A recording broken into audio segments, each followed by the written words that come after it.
የሰው ልጅ ተፈጥሮ የት ድረስ ነው ብለው አስበው ሲያቃሉ? በዓለማችን ላይ ከተለመደው የሰውነት ቅርጽና መጠን ወጣ ባለመልኩ በተለየና አስገራሚ የሰውነት ክፍሎቻቸው ብቻ መላውን ዓለም ያስደመሙ ሰዎች እንዳሉ ሲያውቁ ኖሯል?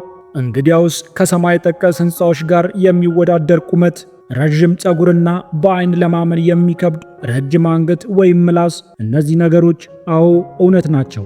በዛሬው ቪዲዮአችን በተፈጥሯቸው ብቻ የጊነስ ወርልድ ሪከርዶችን የሰባበሩና የብዙዎችን አይን የሳቡ ረዣዥምና ልዩ የሰውነት ክፍሎች ባለቤት የሆኑ ሰዎችን አስገራሚ ታሪክ ይዤላችሁ ቀርቤያለሁ።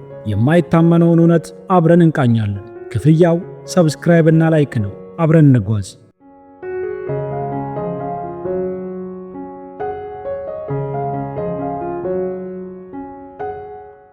ኑሮዋን በአገሬ ቴክሳስ ያደረገችው ሜሲ ብዙዎች ከሚያውቁት በተለየ መልኩ ተፈጥሮ በዛ አድርጋ ረዣዥም እግሮችን ሰጥታታለች።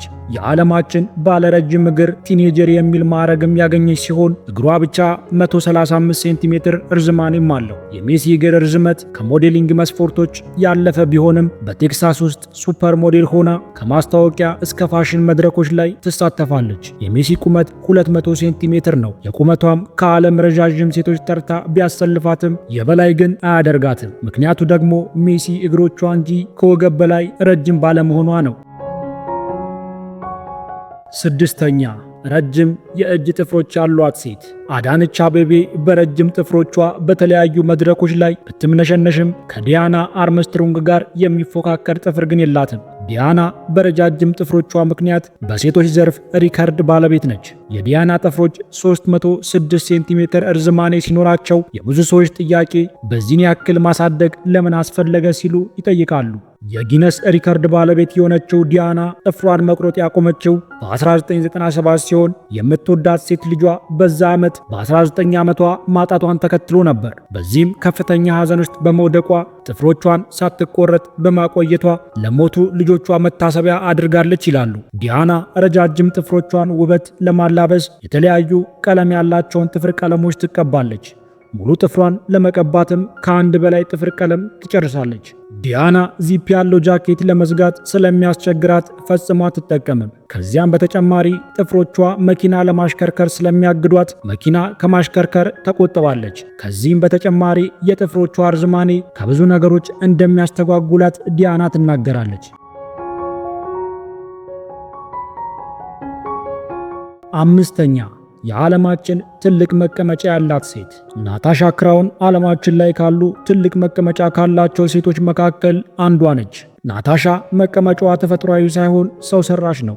በተፈጥሮ እምብዛም ትልቅ መቀመጫ የሌላት፣ ለዚህም ማካካሻ እንዲሆን ፕላስቲክ ሰርጀሪ በማሰራት ከተለመደው ወጣ ያለ ትልቅ መቀመጫን ተጎናጽፋለች። የ27 ዓመቷ ናታሻ ባላት ትልቅ መቀመጫ በርካታ ወንዶችን ብታማልልም ከቀድሞ ፍቅረኛዋ ከተለያየች በኋላ ለ7 ዓመታት ፍቅረኛ ሳይኖራት አሁን ላይ እንደደረሰች ትናገራለች። ናታሻ በኢንስታግራም ላይ በመቀመጫዋ ምክንያት 2 ሚሊዮን ሰዎች ይከታተሏታል።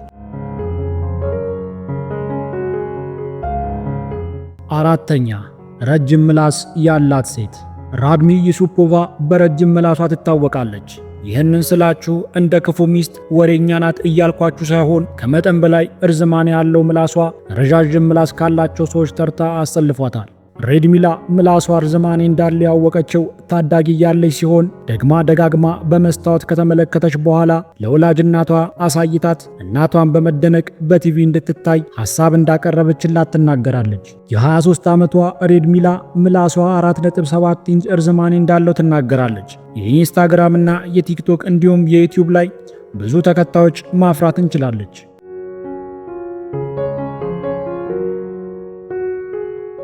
ሶስተኛ ረጅም ዕቃ ያለው አስገራሚው ሰው ፋልኮን አሜሪካዊ አክተርና የቴሌቪዥን አዘጋጅ ሲሆን ፋልኮን የሰዎችን ትኩረት መሳብ የጀመረው በ1999 ሲሆን ለእውቅናው እንደ ምክንያት የሚጠቀመው ዕቃው ከመጠን በላይ በመተለቁና ወደ እንስሳቶቹ ጎራ በመጠጋቱ ነው። ፋልኮን የዓለማችን ባለረጅም ዕቃ ባለቤት ሲሆን መቼም አዲስ ነገር ሲከሰት ካላጣሩ እንቅልፍ የማይወስዳቸው የጊነስ ሪከርድ ባለቤቶች ዕቃውን መትረው 13.5 ኢንች ወይም 34 ሴንቲሜትር እንደሆነ ይፋ አድርገዋል። ወይ ግሩም ማለት አሁን ነው። በዚህ ጉዳይ መታወቅ ብዙም ደስ ባይልም ፋልኮን እውቅናውን ተጠቅሞ በኦንላይን ጌሞች ላይ፣ ፊልሞች ላይ፣ ድርሰቶች ላይ እንዲሁም በአንዳንድ ፕሮግራሞች ላይ በመሳተፍ ገቢውን እጥፍ ማድረግ ችሏል። የ52 ዓመቱ ፋልኮን አባቱን ያጣው ገና ነፍስ ሳያውቅ ነበር።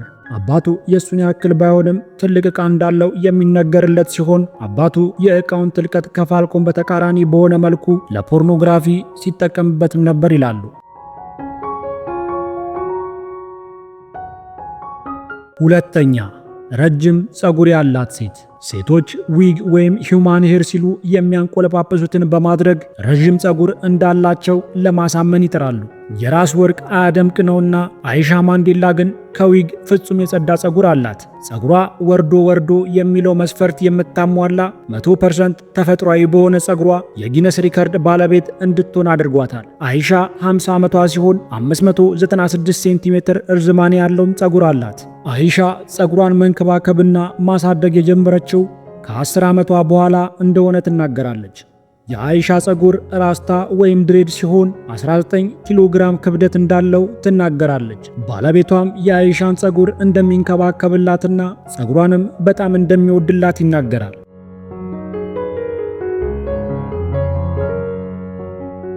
አንደኛ፣ የዓለማችን ትልቅ የአይን ብሌን ያለው ሰው።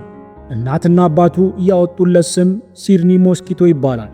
ብራዚላዊ ሲሆን ሞስኪቶ አይኑ ተፈጥሮ ካስቀመጠችውና ከሚባለው በላይ ባፈነገጠ መልኩ ወደ ውጭ ያወጣዋል። ሞስኪቶም አይኑን 18.2 ሚሜ በማውጣቱ የጊነስ ወርልድ ሪከርድን ሰባብሮታል። ሞስኪቶ አይኑን ማውጣት የጀመረው ገና ከለጋ ዕድሜው አንስቶ ሲሆን ይበልጥ እንዲወጣ መስታወት ፊት በመቆም ይለማመድ እንደነበር ቤተሰቦቹ ይናገራሉ። ቤተሰቦቹ ለመጀመሪያ ጊዜ እንደተመለከቱት ልጃቸው የታመመ መስሏቸው ወደ ተለያዩ ሆስፒታሎች እንደወሰዱት ተናግረዋል። ሞስኪቶ አይኑን ከ20 እስከ 30 ሰከንድ አውጥቶ ማቆየት ይችላል። ነገር ግን አይኑ በሚወጣበት ጊዜ እንደ ማንኛውም ሰው ነገሮች ጠርተው ሳይሆን ደብዝዘው ነው የሚታዩት።